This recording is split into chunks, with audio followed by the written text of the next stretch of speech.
The trillion-dollar retreat. How distributed residential computing could solve the hourly clean energy matching problem. A course in energy, technology, and the future of sustainable data center computing.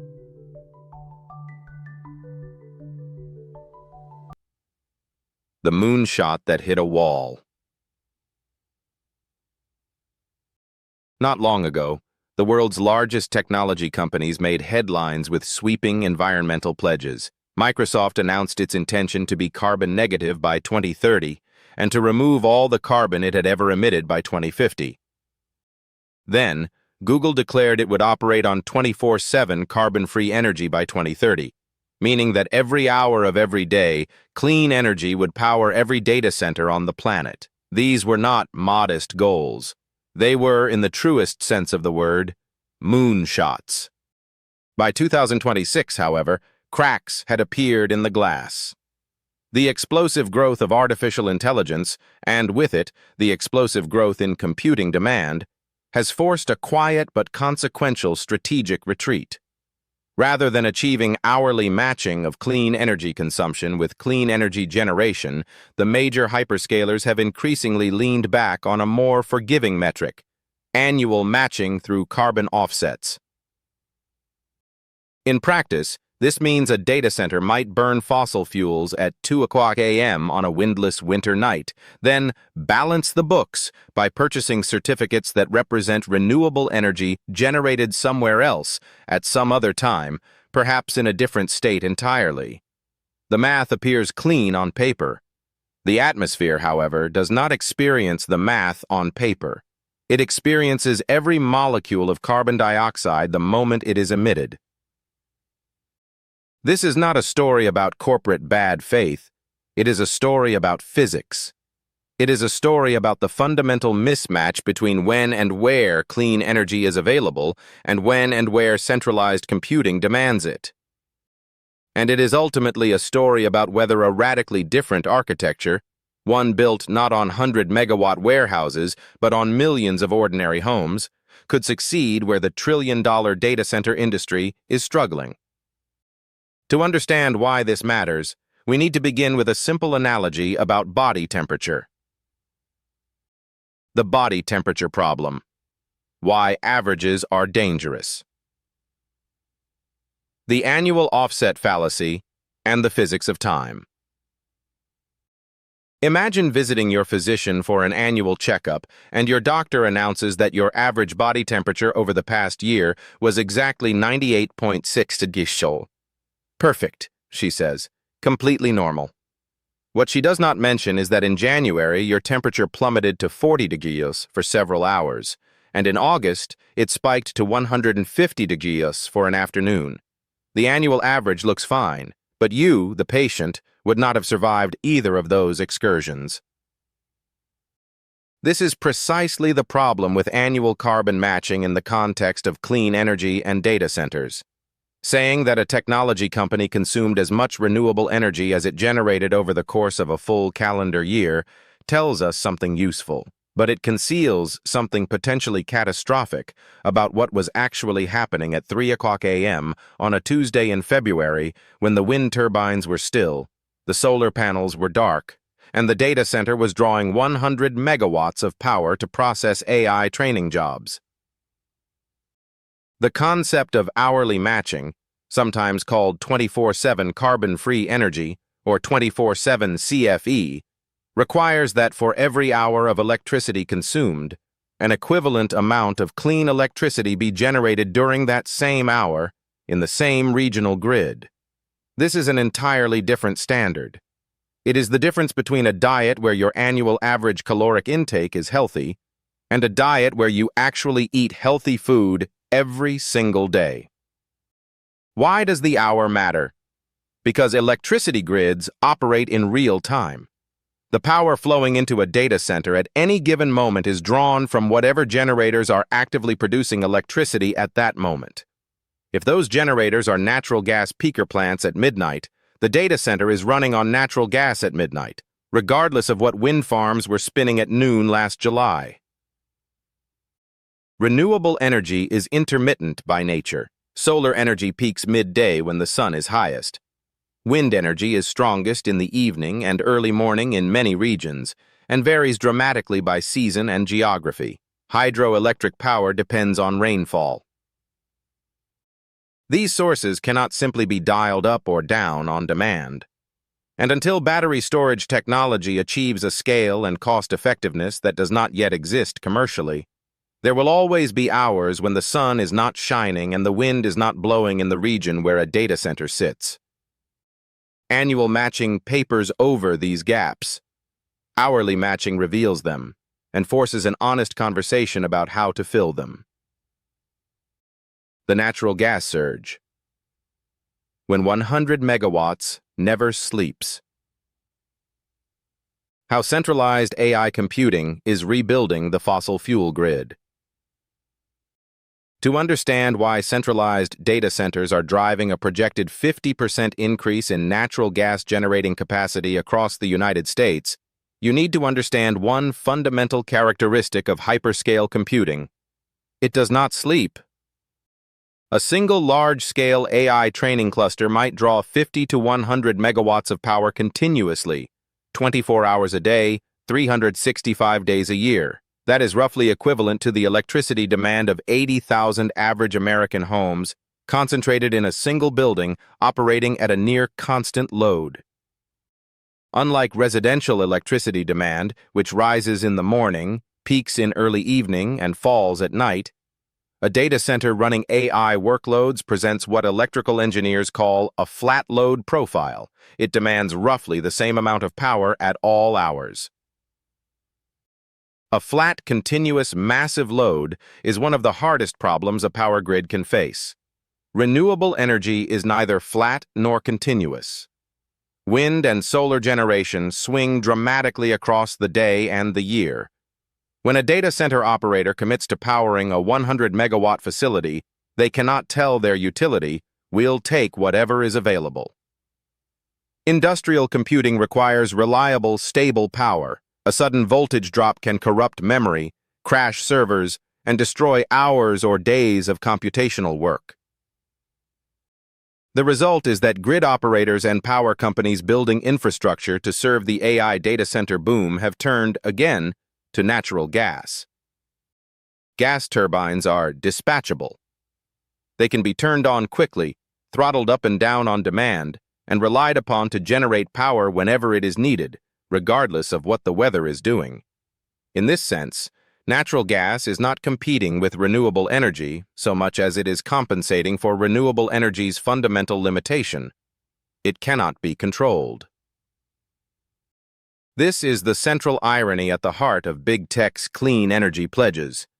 The very computing power being deployed, in part, to develop better climate models, better energy optimization algorithms, and better renewable grid management systems, is simultaneously driving massive investment in new fossil fuel capacity.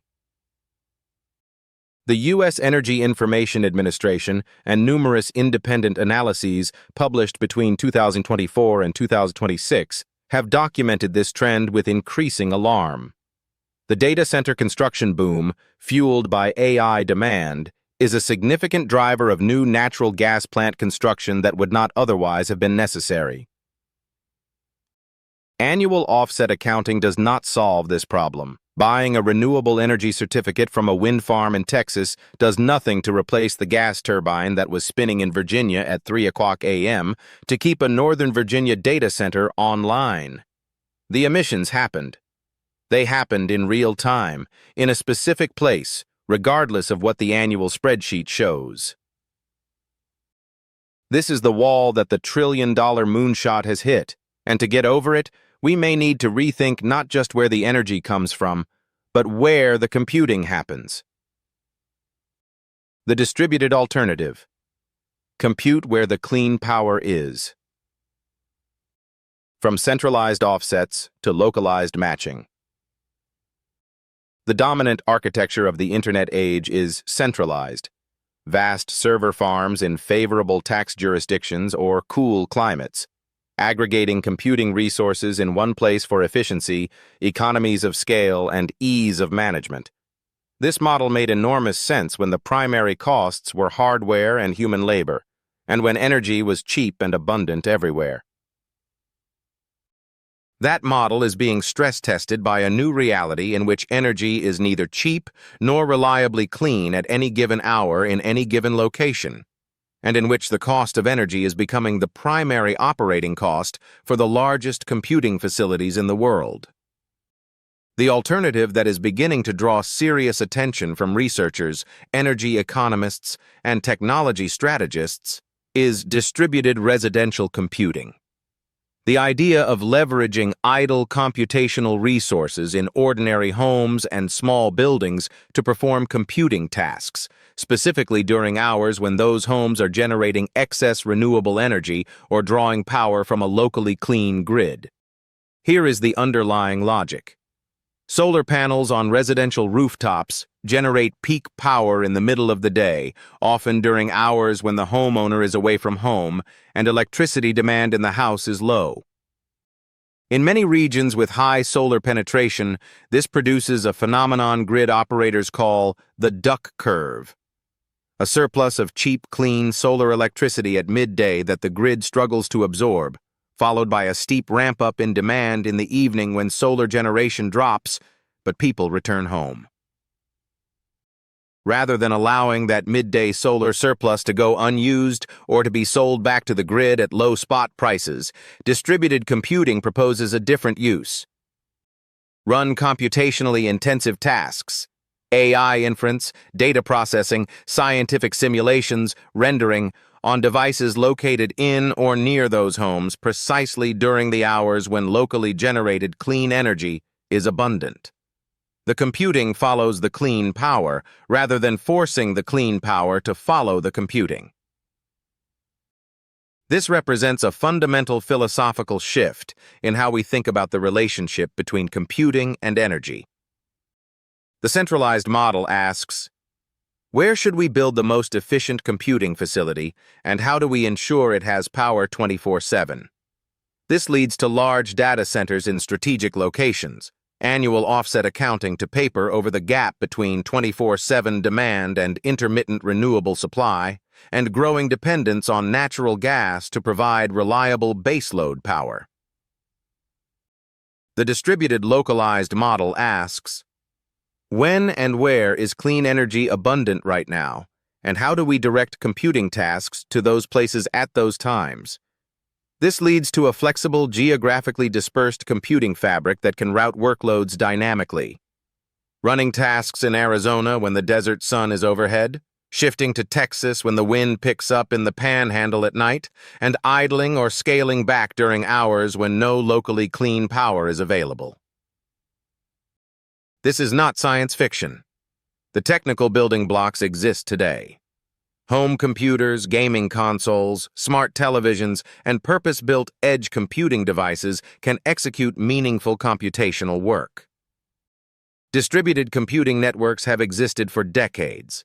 Projects like SETI at Home and Folding at Home demonstrated in the early 2000s that aggregating idle residential computing power could tackle problems previously requiring supercomputers.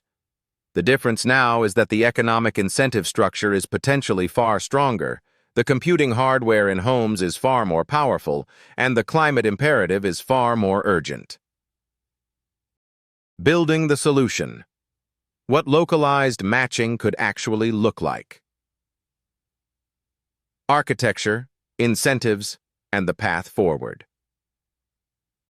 For distributed residential computing to meaningfully address the hourly clean energy matching problem, several interconnected systems must be designed and aligned.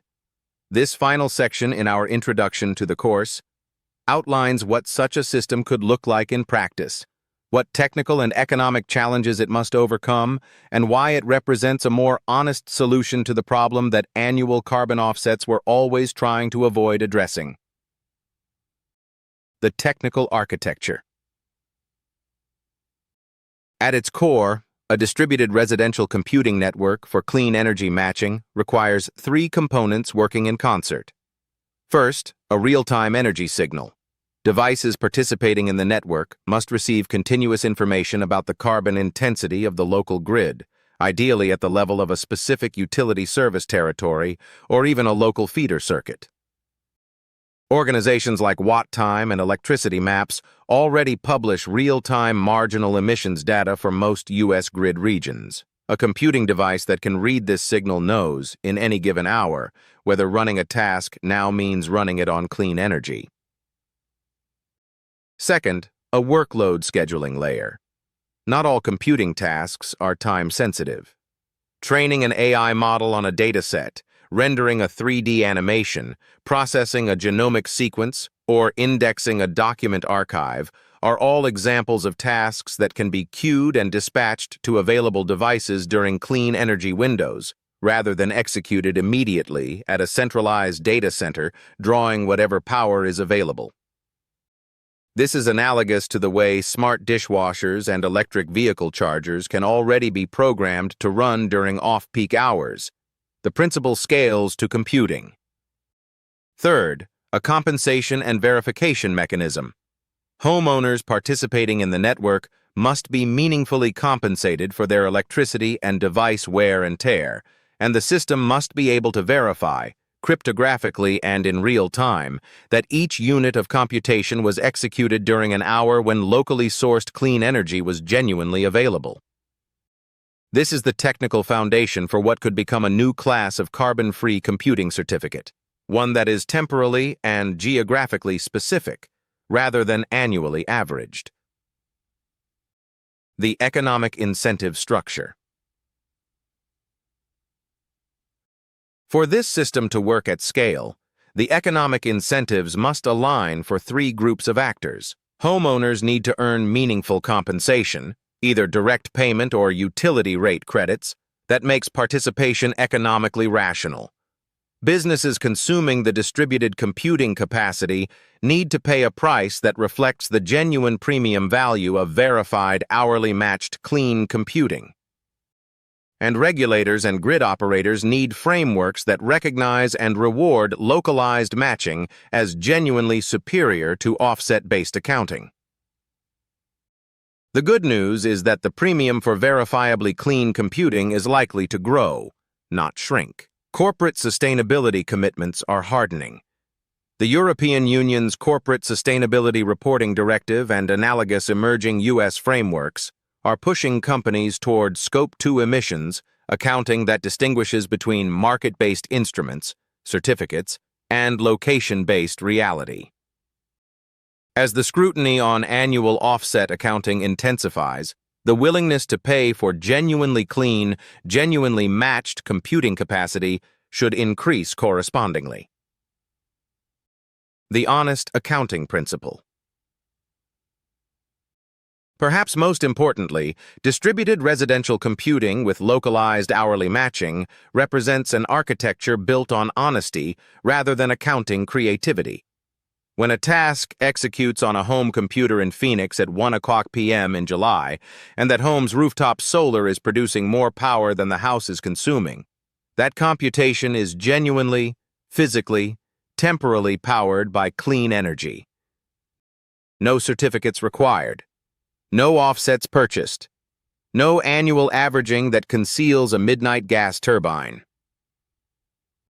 This is the foundational argument for why distributed localized computing deserves serious attention as a structural solution rather than a marginal experiment. The centralized data center model, for all its engineering elegance and economic efficiency, has a clean energy problem that is not solvable with better accounting. It is solvable only by changing where and when computation happens, by building an architecture that matches the intermittent, distributed, temporally variable nature of renewable energy rather than fighting against it. Conclusion: a new model for a new energy reality. The trillion-dollar retreat of big tech's 2030 moonshots is not a story of failed intentions. It is a story of a structural mismatch between a centralized computing architecture and a decentralized energy reality.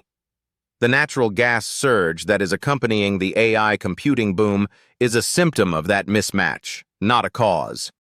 And annual carbon offsets are an accounting response to a physics problem, which is to say, they are not really a response at all. Distributed residential computing, coordinated in real time with locally abundant clean energy, offers an architecture that is honest about the physics. It will require new software platforms, new market mechanisms, new regulatory frameworks, and a new relationship between homeowners and the computing economy. None of that will be easy. But it is, at minimum, a solution that is attempting to solve the right problem. 1 hour at a time, one rooftop at a time, 1 kilowatt-hour at a time. The body temperature analogy with which we began is worth returning to at the close. Annual averages can obscure fatal swings. What we need is not a better way to average our emissions.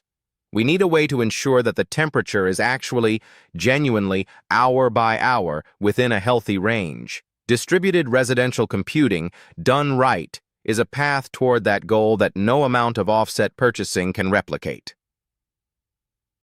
This introduction was prepared for educational purposes as part of a course on sustainable technology systems and energy policy. The course can be seen at this web address. Students are encouraged to explore the primary sources cited, including technical reports from the National Renewable Energy Laboratory, WattTime's API documentation, and Google's annual 24/7 carbon-free energy progress reports.